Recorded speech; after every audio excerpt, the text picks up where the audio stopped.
Welcome to another episode of Bringing Down the Grindhouse, a podcast where we discuss horror in media, and today we'll be discussing Grindhouse double feature, Planet Terror and Death Proof.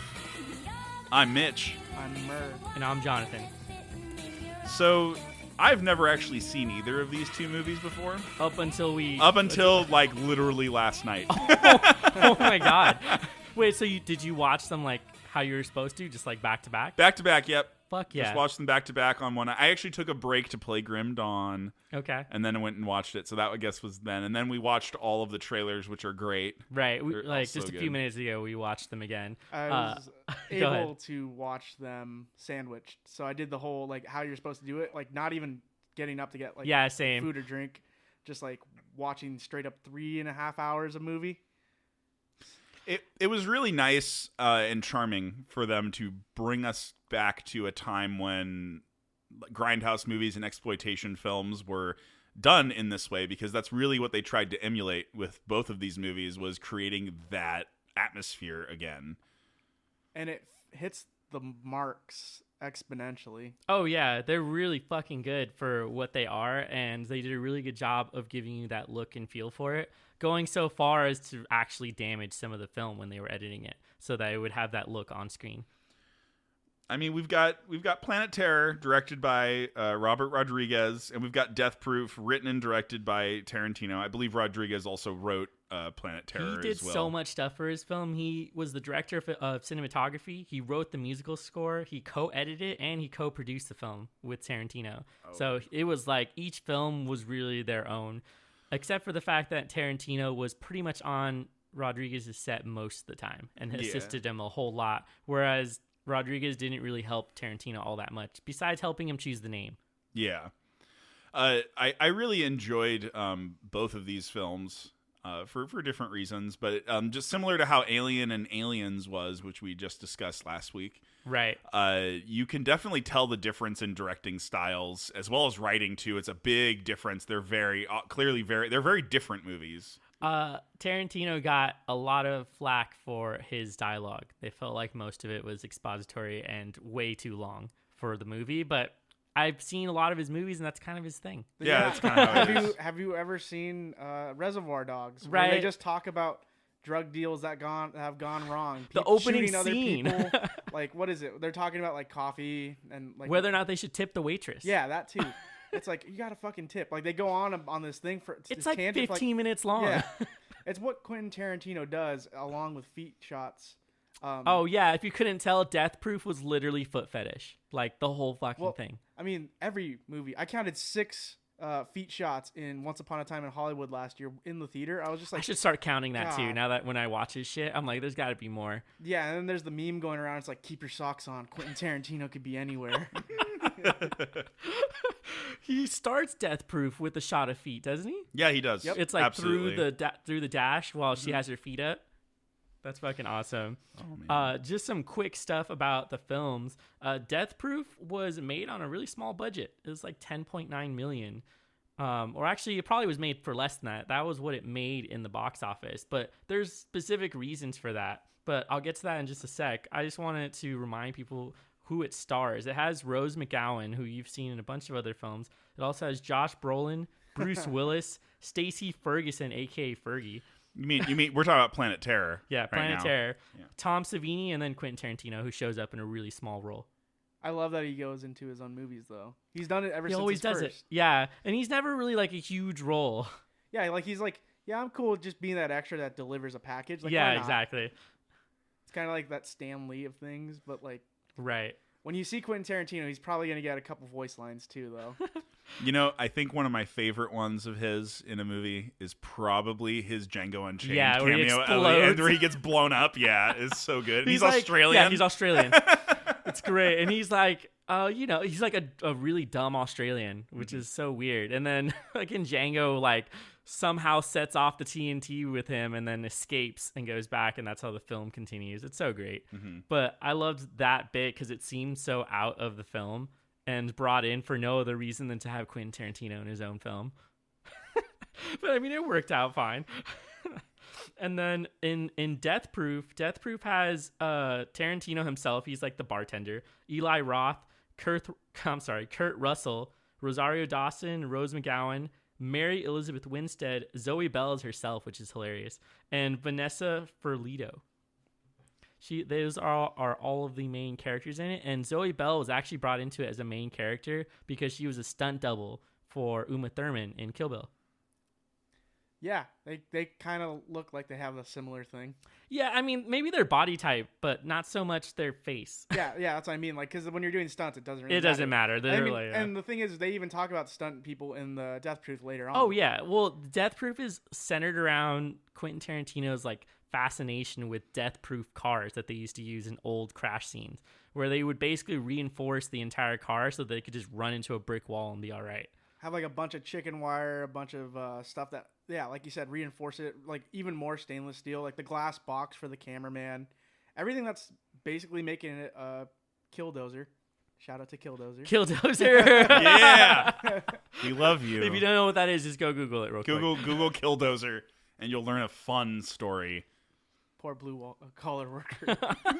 But I digress. He's just trying to run his muffler shop. It was also like, the thing is with Quentin Tarantino, you get a lot of influences from a lot of things. You got the samurai movies, you got the over-the-top cowboy movies, the dumb like B-roll horror movies, and of course, like, you don't really think about it, but Quentin Tarantino would also watch those drive-in movies where they have a bunch of fucking 50s kids driving and drag racing and shit. Yep. And so, like, a lot of these scenes, they kind of feel like drag races, but, like, with a killer behind them.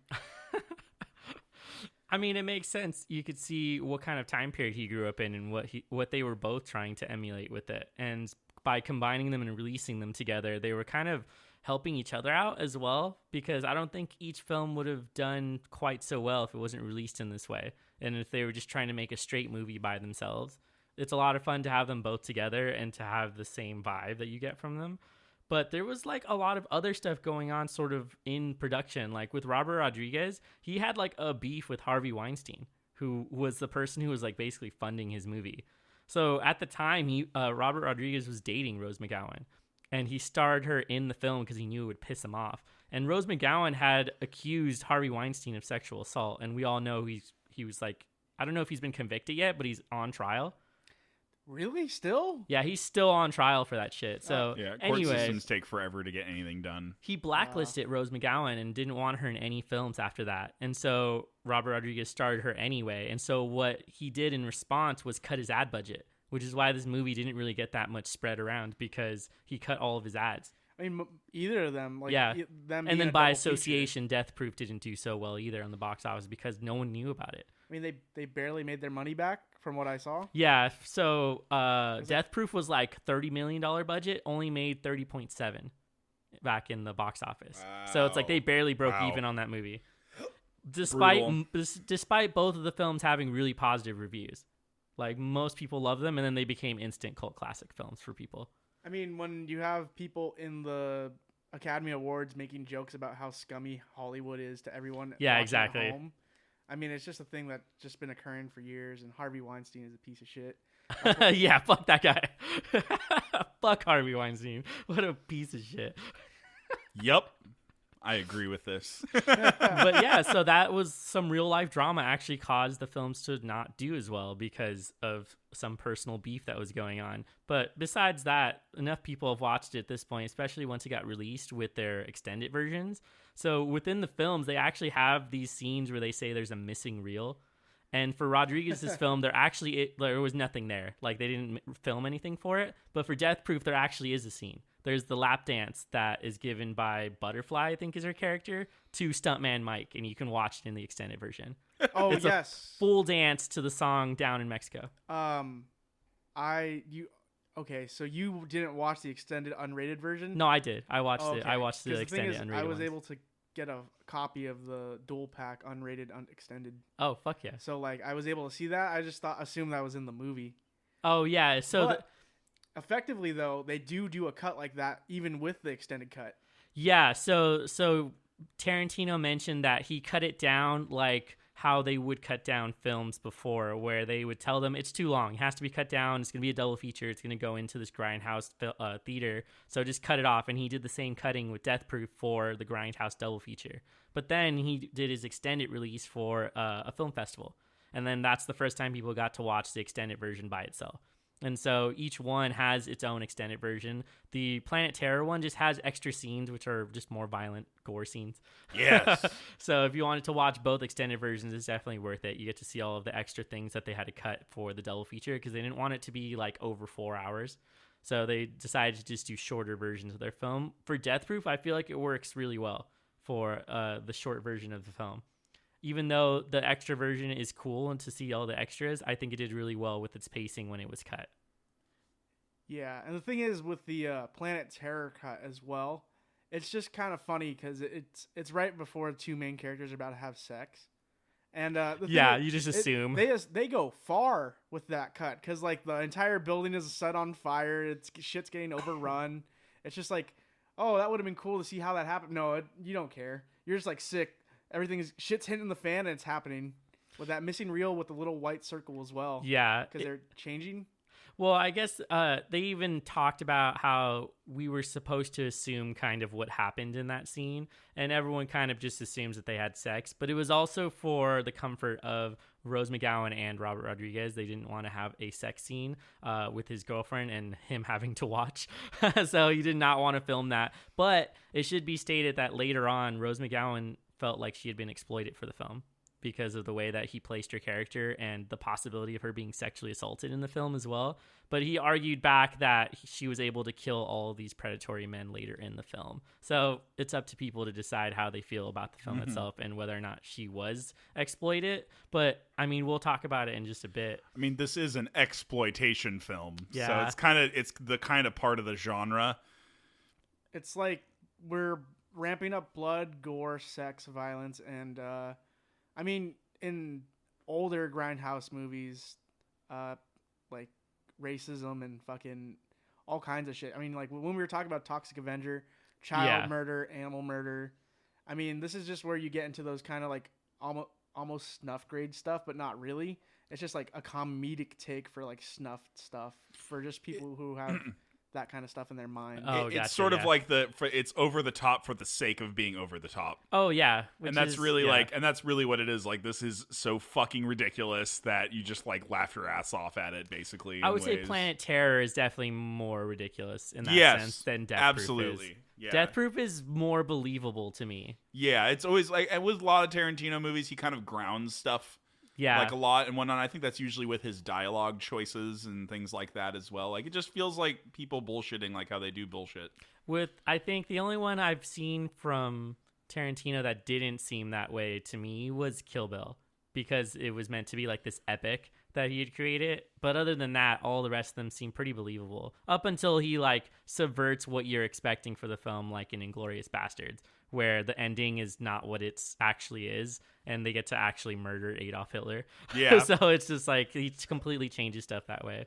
Either way, they were both good. And really, what did you guys think? Like, what were your initial thoughts when you watched both of them? Here's the thing though. I saw Machete first when before I saw Planet Terror. Oh, really? Shit. Okay. So me like knowing like, so this is several years later. Yeah, this is several years later. I mean, Machete was a fake trailer in between, right, that they made into a movie.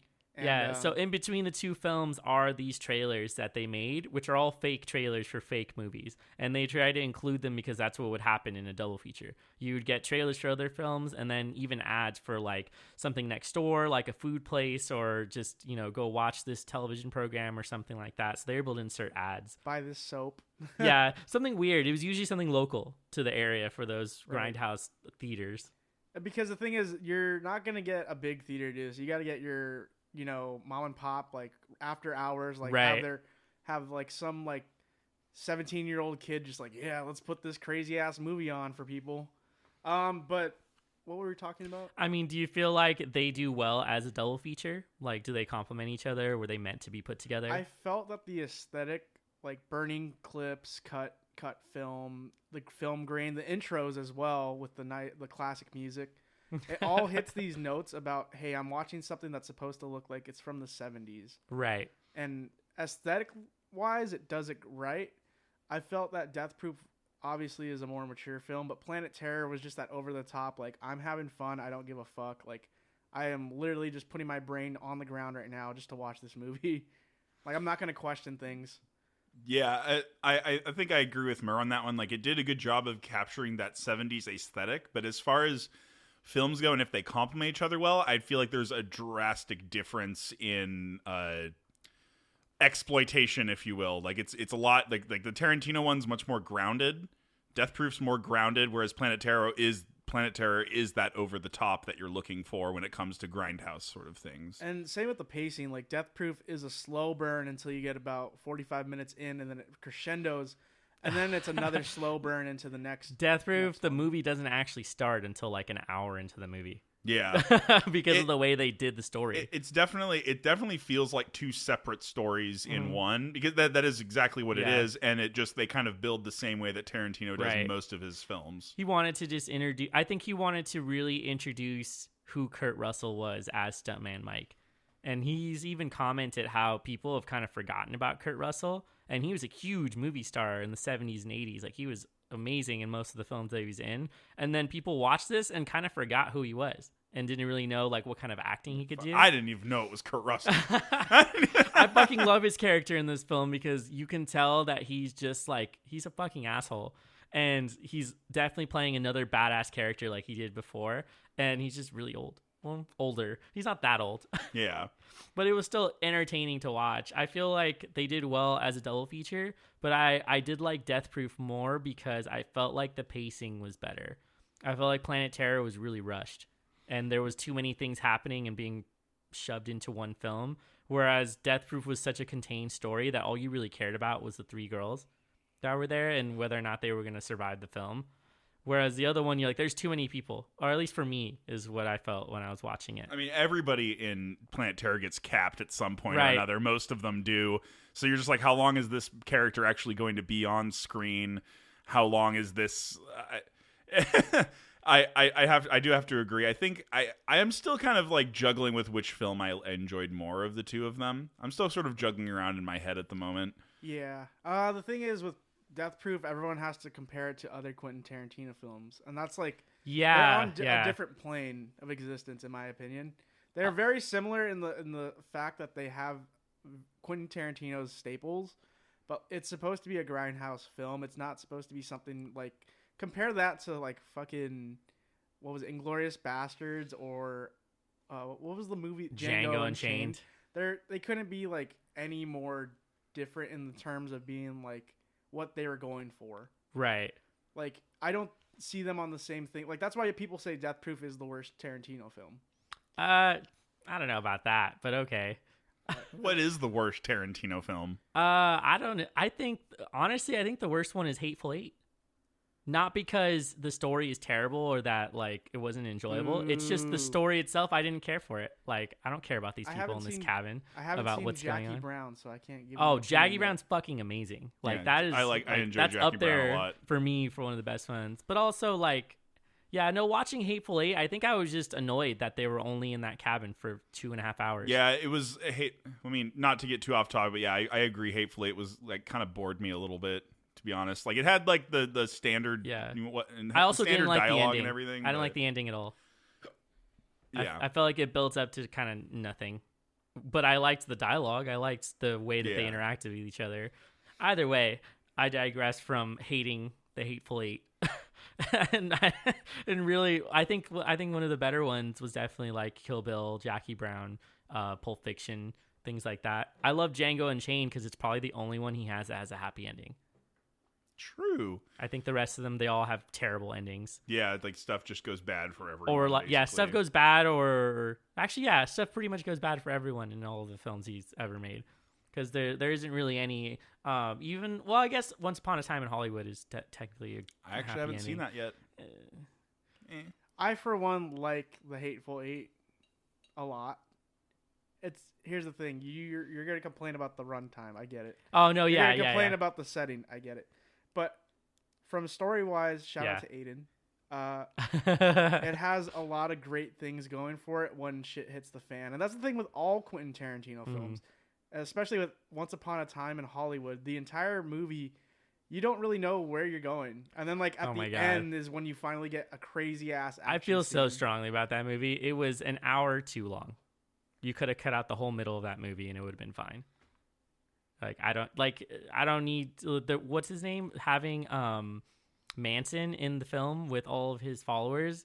Like I get why it mattered at the end, but you could have cut out so much shit with hanging out with them. I personally like Reservoir Dogs the best. That's a good fucking movie though. Yeah, I mean I could watch that shit all day. Yeah, well, that was like his debut. Yeah. So he was just like, he was trying really fucking hard with that film. And you kind of got introduced to what his style was, which is what you see in Death Proof. He has a lot of dialogue. He has a lot of expository dialogue where it tells you about these characters by what they're discussing and what's going to happen at some point and why certain things matter to these characters. Like, obviously, the stuntman he's literally telling people what he does and how he does things. He's kind of explaining how he's a killer, and no one really even notices because they're just like, look at this crazy old man who's just telling me about that. Although my favorite thing is when people ask him, they're like, what, really though? Like, what's your name? And they ask the bartender and he's like, Stuntman Mike. Like, that's his name. And no one really questions them on it. But, you know, really what I wanted to get to was Tarantino described Death Proof as a slasher film. So how do you think Kurt Russell did as the slasher? I don't think I would call Death Proof a slasher film, really. I don't think it follows the formula as closely as some slasher films do. Like we'll go like Black Christmas or any of like the, you know, right. Friday the 13th, Jason's, yeah, because we and talked things about like it before. that. Yeah, so I wouldn't call it a slasher film. First off, I feel like he's a little remiss in calling it that because it's more of just like a killer who tries to do it again.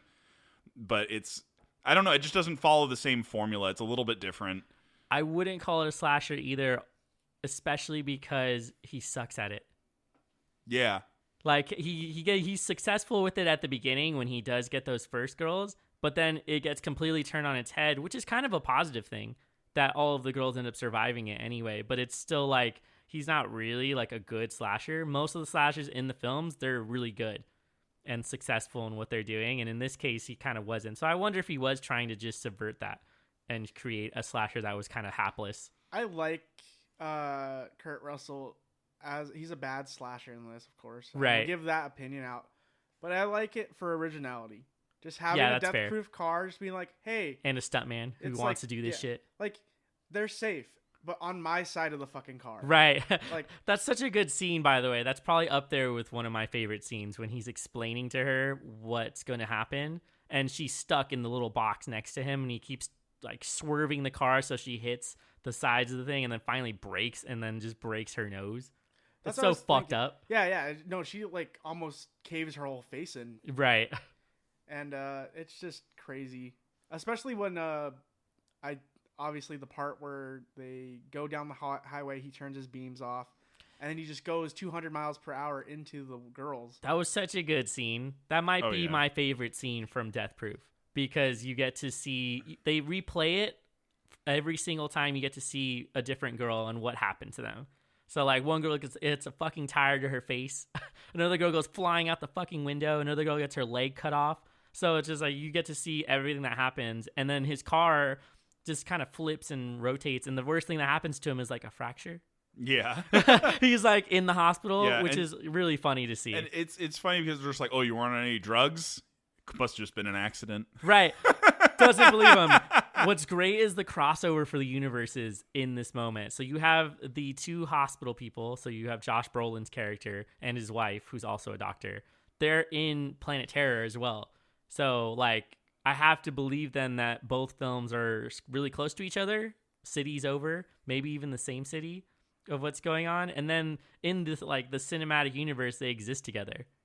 That Planet Terror and Death Proof are in the same cinematic universe. So they kind of blended their stuff together. Also, the cop who shows up, the sheriff and his son, are actual father and son, and they're in Kill Bill. Oh, what? They show up in the first one when they're like looking at the scene of where the bride was killed. It's the same cop and son, and they're both cops. Interesting. And they're completely ridiculous. They don't know what's going on, and they just assume like random shit. They're bad cops is really what it is. That's a really great scene. Yeah. Because they're just like, Dad, yeah, you know he killed those people, right? And it's Right. like, well, I could spend all my time chasing this guy down, trying to bag him for life, or I could spend the next 3 weeks just watching NASCAR. Right, because he does not give a fuck about these people. And like, so, yeah. All those girls were intoxicated and they were smoking weed, and, well, this guy got out lucky, I guess. Just like... Yep. Yeah, it's fucked up. I guess really what I was getting at for Death Proof is, are the girls in the film technically final girls?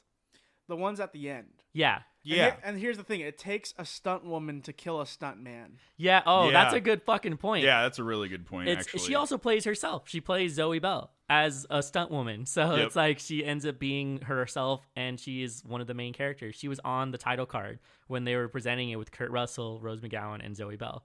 So it's interesting that's a good point. I didn't even think about that when I was watching it. My favorite scene is when they do the belt thing. And On the roof of the car? yeah, I mean... What do they call it? They call it something. She wants to play mast of the ship.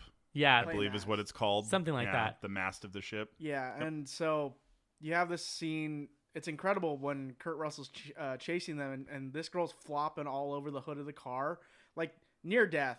Yeah. Like, honestly, like as long as she's holding for like on, 15 she's minutes fine. while they're doing the chase. Incredible chases, by the way, with a bunch of collisions that don't kill these people for some reason. That must have been really hard to fucking film too. So many times I was just like, I've seen this clip in everything. Like this is what the movie's about. This is like this scene right here with the chasing. Like the next 15 minutes are just gonna be gold. I already know. Yeah, And it was really good. Certain points I was just like, yo, you could just fucking slow down or brake and just like let the guy go forward. I don't know. And then when they finally get the upper hand, she's like, all right, time to fuck this guy in the ass. Right. I assume that they probably thought he had like a weapon in the car or something. Dude, he was such a bitch when he got shot. That was so fucking funny. Yeah. He's just like screaming and then like, okay, we see how big the bullet is. It's like it's probably like a 9mm or something. This is Yeah. a super tiny. he will shooter. survive this gunshot. It's in his arm. It's not vital or anything. He's like, fuck. He's just throwing It's bourbon so on it. funny when he throws it on there and is like trying to not panic, and then they fucking show up and he's like, fuck. And he's like trying to turn the car on. It's so funny to watch him just like unravel for the rest of the film while he tries to get away from them in the second half. It's so fucking funny. I mean, the ending scene of that movie is hilarious. Just straight beating him up. Yeah, they just beat him up, but it's all how it's cut and everything as Right. well. So it's just like repetitious, like kicks and punches and things like that as they And just go full you see that circle on different him. angles too. Yeah. But it also does that with the initial like explosion death with all the Yes. 4 girls. Like Yep. you see him pull the lights on, and then you see every girl die Every one time at he a- does one it. one at a time. Like what was it? The wheel goes through the butterfly's face. One of the chicks gets completely ejected from the car and just like Yep. mangled. And then The the leg chick- goes flying. That chick literally exploded with like chunks of gore everywhere. I love the random ass fucking doll that they sent through the windshield of a car. Because you could tell that it's just a dummy that gets thrown through the windshield, and the shit is way too funny to watch. And it worked well for the Grindhouse like vibe. Like you got to see some violence that you could tell was really fake. I don't think anything in this was believable violence, except for maybe like some of the punching and shooting in Death Proof. But either way, it was still funny, which actually is gonna bring me right to the next question I had, which was Rodriguez felt like his film needed to be a zombie revival film, that he wanted to create something that was really similar to what he had seen before. Do you feel like he did what he was set out He to do? absolutely nailed it. Yeah. He absolutely nailed it. They're mutant zombies, man. Yeah. Like that's like the whole deal. Also, Bruce Willis Yeah. just shows up out of fucking nowhere. And then Yeah, it's like the mask gas Yeah. that they use to keep themselves from turning and whatnot. And Also, the weird dude who likes to cut off nuts. Like, Yeah, that what the fuck? he has the big like the tank. He has a of them. jar.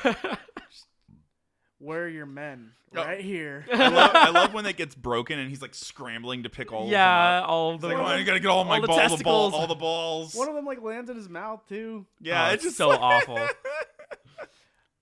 I I felt like while I did enjoy Planet Terror as a zombie film, I still felt like it was rushed. And I know I mentioned it earlier. I feel like stuff should have been cut out, or it should have been a little bit longer.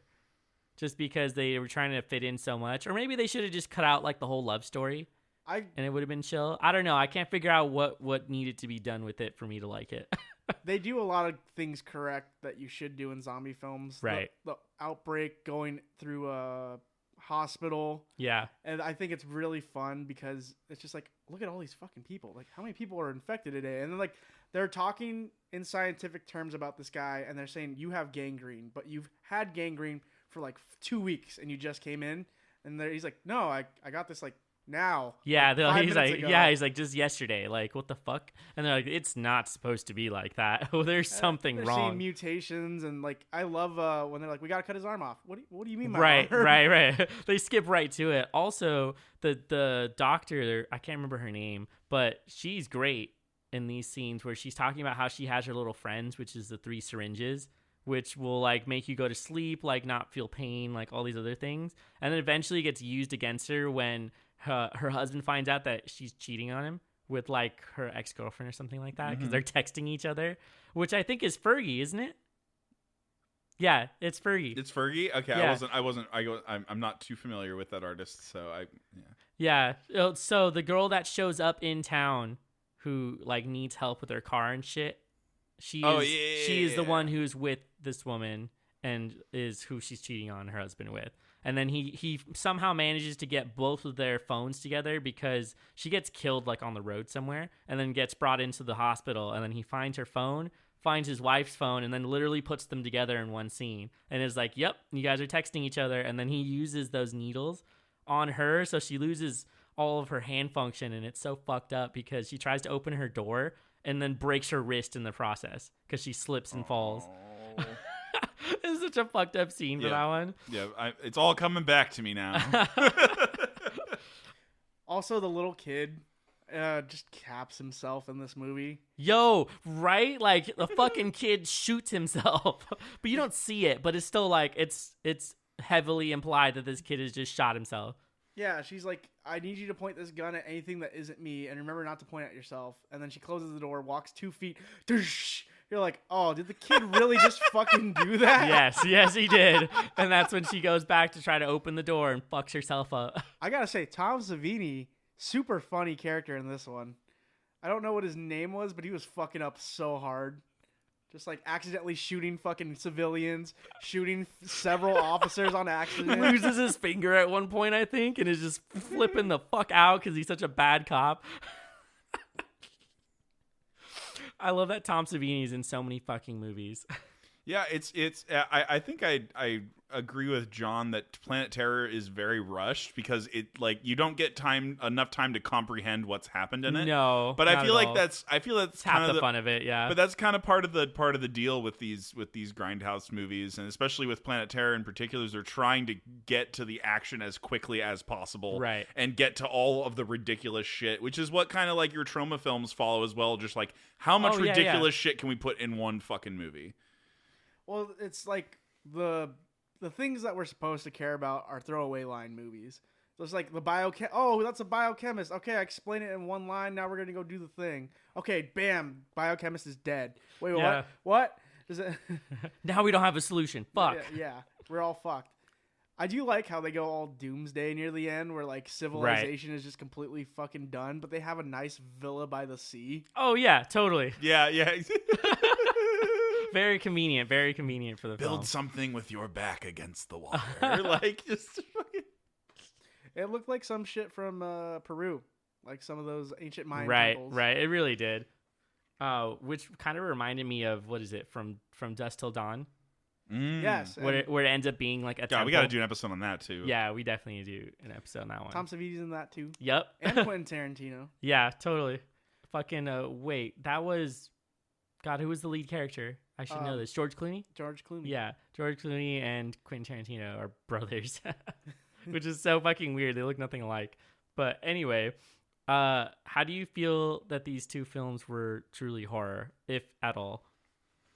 Or were they more thriller? I mean, you've got the idea that, oh, this stuntman could be like hiding amongst people and, you know, planning the doom of some other people. So you have that horror and Death Proof. Mostly just women. He was kind of just hunting women. Yeah, there's that. Yeah, there's that as well. Just, you know, doing the whole thing. I think it's really horrifying for Death Proof anyways, just like the actual just a guy trying to go out, kill people, kill women specifically, targeting, and like going out of his way, like, you know, chasing them down miles and miles of highway just so he could like kill them.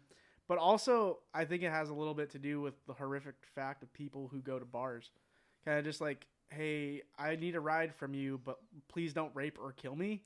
Right. As It well, really yeah. touched on a lot of fears that are currently present within our society, which include, are you going to be all right if you're by yourself? Are you going to be okay if you're in a bar? What are the chances you're going to meet a guy who wants to hurt you, rape you, kill you, any one of the above, because of the culture that's kind of spread around? So it does touch on some sensitive things, but in a much different way than is expected. So there was a trailer for a movie that is coming out this year. Right. I saw it in theaters a while back. Side note, just to go off that bar stuff. So in the trailer, the woman pretends to be drunk and lures people to her house, and then they're like, "Oh, I got you. I'm such a nice guy. Like, let me help you." And then the minute that like she's in her bed, they try to like go down on her or like rape her, and then she's like, "What are you doing?" And they're like, "No, you're good, you're good." And she's like stone cold sober, just like, "What the fuck are you doing?" And she's like, "No, I'm a nice guy. Like, don't like accuse me of this stuff." And it's like, you're trying to put your mouth on my fucking parts, and I'm not awake. Okay with that. Like she then she brings out a tally book, and like there's like 100+ checks in there. So Yeah, it's just she's like, just luring and murdering you these can people. never trust people in bars. People are shady. People have their own agendas that they want to run. And the thing is, going to bars in my 20s, I see that a lot, especially with a lot of older people. Like, they don't understand, like, a lot of people in this generation, they're a lot more sex positive than prior. And, like, they don't need to be sexualized for that. They're just doing their thing. They're wearing what they want to wear. Oh, I see. Yeah. They are wearing what they want to wear. They're loving who they want to love. They're doing their thing, and you do not need to intrude on that because it does not include you. Unless they want it to include you. Well said. Agreed. And the first part of Death Proof is mostly set in that bar. So it does kind of include what happens. You even have a smaller story within the story where Eli Roth's character and the other guy are trying to get invited to the girls' little cabin that they're going to go to for a retreat, which they already agreed to that they're not going to invite any men to. So they're like trying to booze them up and get them to invite them over. So that what you're describing actually does play out in the film and doesn't really work out for them very well because they end up not getting invited and then these girls get murdered. So, or at least, they all get murdered. I'm like, I don't think anyone survived that one. But that's a good point, actually. And it kind of, that in that way, Death Proof is horror. I feel like Planet Terror is a little more obvious, where the horror is in the zombies. It's in like the violence, the possibility of getting eaten alive. Yeah, not too much political commentary to look into, really. With I don't Planet think Terror. he made a lot of commentary on it, really. No, not really. No, it's pretty set in stone what you're getting out of it. I mean, we all love the girl with the gun attached to her leg, of course. Well, see, that kind of makes me go into the next question, which is, do you feel like they're feminist films in some ways because of the main character or the main characters in some cases? Like Death Proof was all female leads with the exception of Kurt Russell, who is in opposite of them. And then for Planet Terror, the main person is Rose McGowan and then the other guy who's opposite her. So were they able to create a version of feminist films or were they just exploiting the women in the film?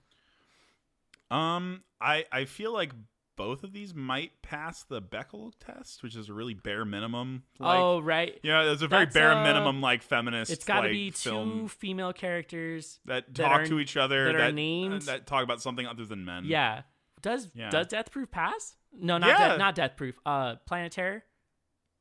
Which two? Well, actually, I guess it does because of those two girls. Yeah, you got the two girls that they're having the romance on the side sort of deal. But I mean, I guess it's not as obvious though. No, I'm talking about the younger girls, the sisters who are like just side characters. What is this test? So there's something called the Bechdel test. Okay. And it was created by a cartoonist who originally had like kind of made it as a joke where most films, well, still today actually, they mostly include women who don't talk about anything besides men.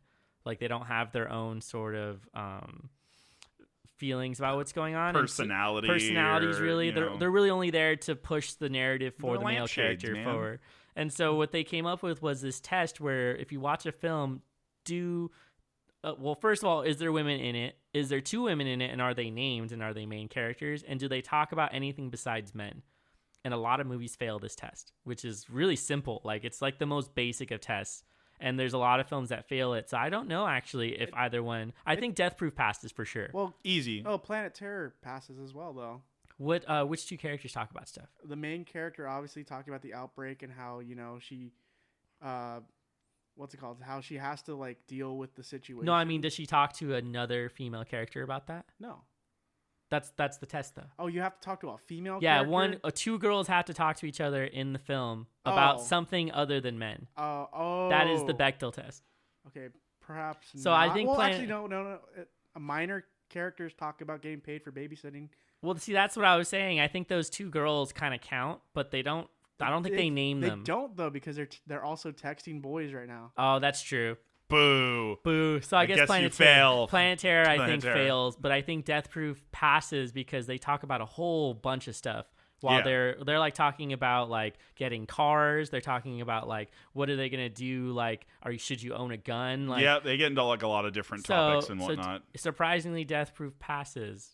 Not to say that Tarantino is a misogynist, but there are a lot of exploitation films. They do talk about their careers. They talk about stuff on a lot set, of different stuff. So There's an entire scene where Zoe is talking to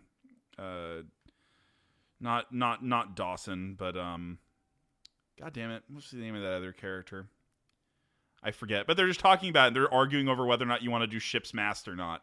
Oh, Whether or yeah, not they that's wanna do also ship's another mast. thing. That's They even the make big like thing. an agreement about whether or not they like should do it, and then she's like, "Well, you're gonna give me a back rub for like as payment," which is really funny scene because it's Rosario Dawson and I can't remember the other girl's name, but they're like, "No, it's cool. Like, I got it. Like, I will be the person to give you a back rub." and she's like, also, I want you to like put lotion on my butt. Right. after It's I really shower. funny. I love that. On the opposite end of that, do you feel like the films were showing masculinity in a good way? Where it's like the main character in Planet Terror, who's also her love interest, and then with Kurt Russell's Stuntman Mike and or the bartender, which is Quentin Tarantino, because he's pretty nice.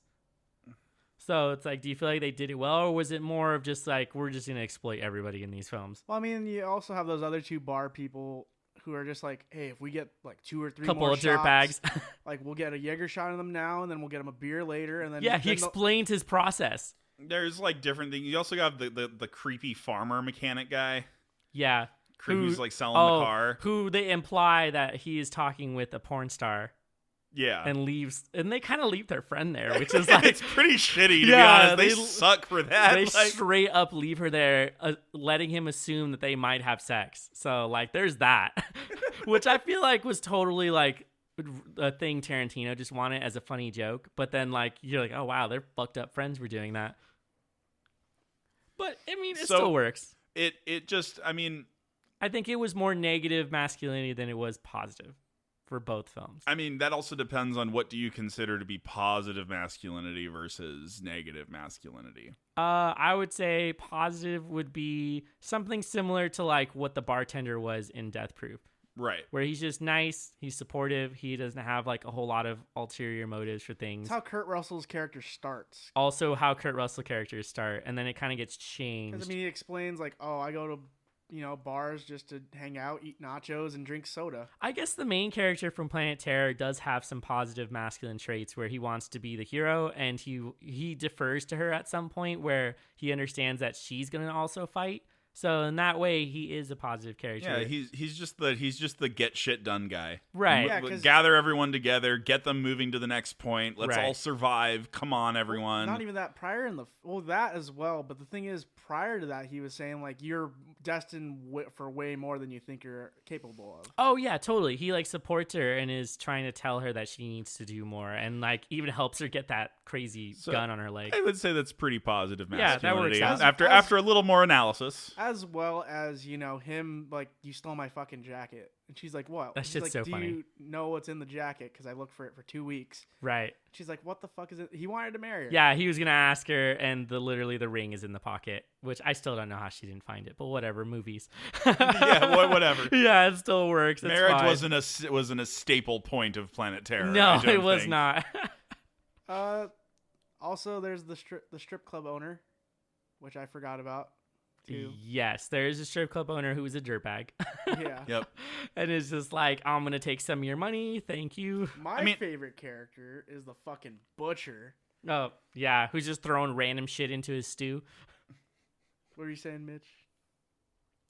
I feel like we've got like a wide berth of different types of characters in there in both of these movies that represent different or can be representations of different views of masculinity.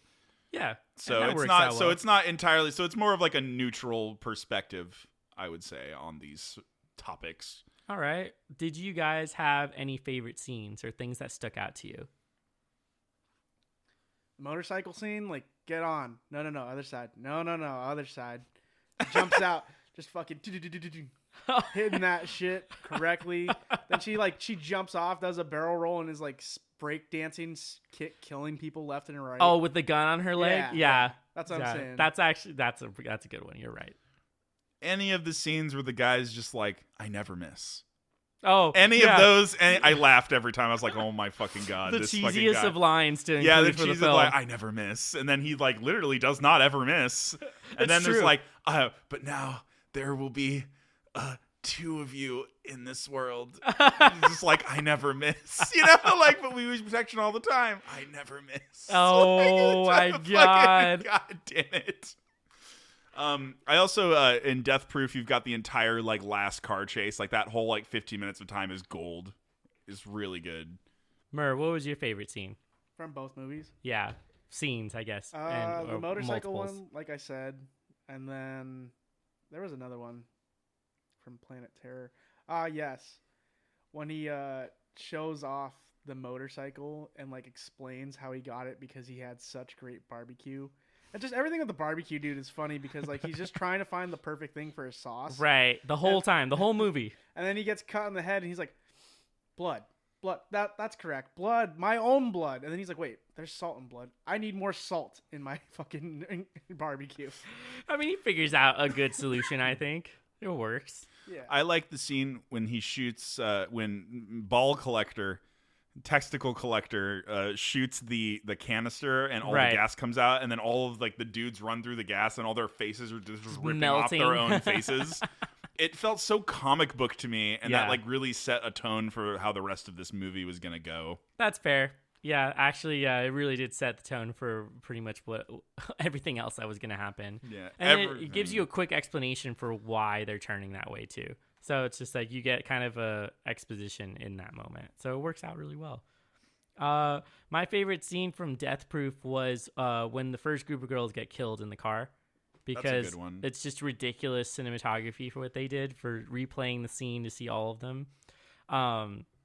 As well as it's kind of a smaller scene when they're talking, but how he explains that when Stuntman Mike talks to Butterfly, and he says the whole line bit that he's supposed to say to her because Jungle Julia had told them something on the radio. And it's like, if you come up to her in the bar and you say this, then she's got to give you a lap dance. And so he does do that, and she doesn't want to do it. So he's like, I have a black book, and explains how he has this little black book that he puts names into. And he even says it where he's like, well, you're okay in my book, and writes like the name in there. He's like, but I'm going to have to file you under chicken shit because she doesn't want to do the lap dance. And so that scene was really funny to me and like completely unnecessary for the whole film, but it still was funny to watch because they're just sitting out front of this bar having a smoke talking about this stuff. But it's the first time that he actually scares her. She like feels really uncomfortable, and then he even tells him that like he scares her in some way, and then he's like, is it the scar? Because he has like a scar on his face. But either way, it's a good moment to see him intimidating people, and Kurt Russell's pretty intimidating for the film. Another favorite scene is the very ending where they all beat up Mike, where they all just beat up Mike, and it's cut really hilariously. Yep. And that kind of like is like, that's where you get, it's mostly in these scenes of intense violence between like the massive sections of dialogue where you get a lot of this, like that's like the Grindhouse feel that you get, right? That exploitation feel. Also, Chick Habit by April March and during the credits is a perfect song to end this song, to end Death Proof on. Yep. It's such a good song. and I love it. And I had to like look it up and like listen to it by myself. Oh once yeah, afterwards. 'Cause I was you like, end up watching the whole credits because of that song because you get to hear the whole song. Yeah, it's so good. I love it. After they've just caved this man's face in. It's Yeah, so great. exactly. Oh no, dude. Yeah, the heel. She the drops heel her fucking, she lifts her leg all the way above her head and then lets it drop to his face. and then just smashes his face. His whole in. face It's so caves good. in. It's great. Yeah, it's a good. You know what? That's another good ending, actually. Yeah, Yeah, it's a happy ending. except for the first group of women, but yeah. it still was happy. But they were ending. just part of the story. Right. Okay. Then this really kind of gets to the end of would you guys recommend it and what would you rate it? I'd recommend both of them just for someone who's trying to have a Yeah, you got to fun, watch stupid time. you got to watch the double feature. Yeah, if you can. If not, I mean, I'd recommend Planet Terror a little bit more because you just turn your brain off and not think about it. It's good to play in the background. What is it? Death Proof is more of a slow burn into a rise. I give them, I don't know, like 6 or 7 out of 10. Yeah. I feel like I'd have to go with Myrrh on this one as well. Like about like a 7 out of 10 for both of them because I think they both accomplish what they set out to do. But I feel like they're not as good as the things that we've seen from both of these directors. So I feel like, you've got Tarantino's great dialogue, but I feel like he kind of didn't really follow the Grindhouse exploitation feel as much as he could have. That's true. He kind of made his own film and then just adapted it sort of. He made to a Tarantino film and then called it a Grindhouse movie. Yeah, that's true. Literally Yeah, what he did. yeah, So I I mean, agree. in my opinion, anyway. Yeah. And then Death Proof is much closer to that Grindhouse feel, but it is also a bit rushed. But that's why I'm giving it a 7 instead of something lower because it's the point. Yeah. If that's the intent, then they nailed the intent easily. I think And I think I'm somewhere around the same. Yeah. I'd probably give Death Proof an 8 out of 10 and then Planet Terror Just for that writing. a 7 out of 10. I'm such a fucking I love good writing. Yeah. And I think his dialogue is like exactly where it should be, even though people don't like those extended scenes. Mm-hmm. They don't really like all of the long dialogue because it feels weird and like you have to sit through all of it. But either way, it works out, and I think I would recommend it. And definitely watch it how you're supposed to. So I think it's Planet Terror first, right? Myrrh. It's Planet Terror. Is it Planet Terror first? Planet Terror first, the trailers, and then Death Proof. Yeah, so watch it in that sequence, and that'll be the best way to watch those films. And totally Also, worth it. don't skimp out on the trailers. No, Thanks, watch the trailers fucking are trailers. amazing. They're so fucking funny. Thanksgiving. Yeah, the Thanksgiving trailer. You've got the Machete Right. trailer. You've got The precursor to Hobo with a Shotgun. Hell Yep. yeah, which we also need to do an episode on. 'Cause We're I gonna love literally do Hobo with a it. Shotgun. Oh my fucking god, Rutger Yeah. Hauer did that role so well. So good. we'll do Hobo with a Shotgun. We'll do Machete. We'll do what was the other one? There's one more we were talking about. I don't know. One of those we'll end up doing. Wait, the women werewolves of the SS.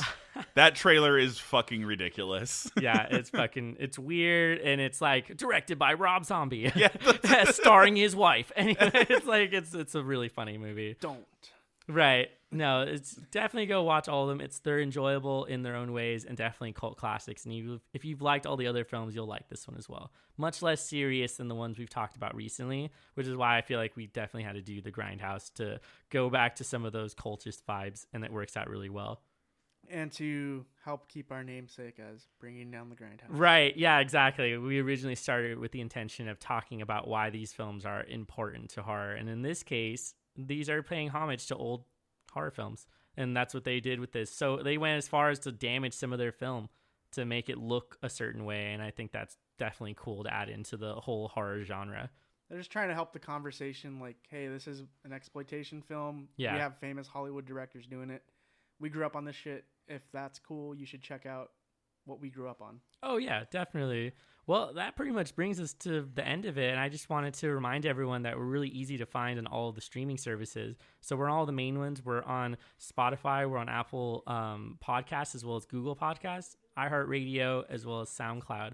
And then there's smaller ones like Stitcher and CastBox that we are also on. And you can find us in all of our social medias. So it's going to be BDTGH_podcast. And we have a link to our website where you can actually listen to all the episodes in there. And if you could, leave us a review on the Apple Podcast. Gives us a higher rating, and we're easier to see on the website as well. But thank you so much for coming out to talk about this with us. Thank you so much for listening to Bringing Down the Grindhouse. Everyone that does, it means a lot. We put a lot of effort into this. Yes, it does. As I said before. And that's all I've got to say. Thank you to our fans. I'm Mitch. I'm Eric. And I'm Jonathan. Thank you.